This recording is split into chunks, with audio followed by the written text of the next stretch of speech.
Bonjour. Bonjour, monsieur Fidèle. Le nom de mon père, c'est le nom du papa du savant de la République, Edi Malou, Renaissance africaine comparée à la RENAC.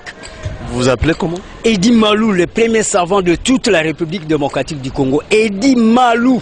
E-double-D-Y-M-A-L-O-U. C'est-à-dire, ça veut dire imposer la force vers l'ovanium. C'est-à-dire l'estime du savoir. Les gens qui connaissent beaucoup de choses, cristalliser, imposer, intentionner ça dans toute la République démocratique du Congo pour que nous puissions avoir la congolexicomatisation, les lois du marché propre congolais. Monsieur Edi, nous parlons d'un sujet sportif. Est-ce que connaissez-vous les relais? Mais oui, c'est clair. Lorsqu'on parle de tout ce point de vue, c'est l'activisme vers ce qu'on appelle la dynamique des sports.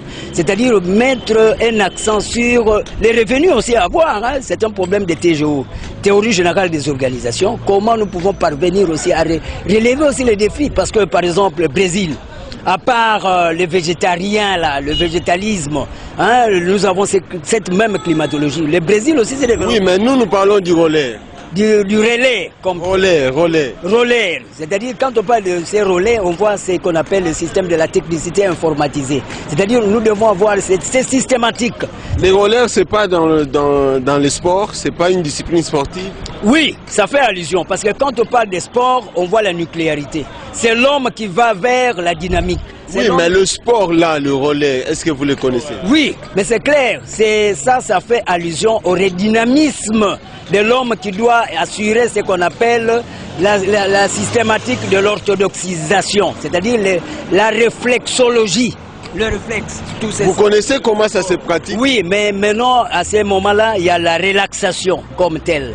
Quand on parle de relaxation, c'est les 5 sens qui doivent tourner. Nous avons à faire même ce qu'on appelle l'hyposmie qui doit être éventualiste sous cet angle-là. C'est clair.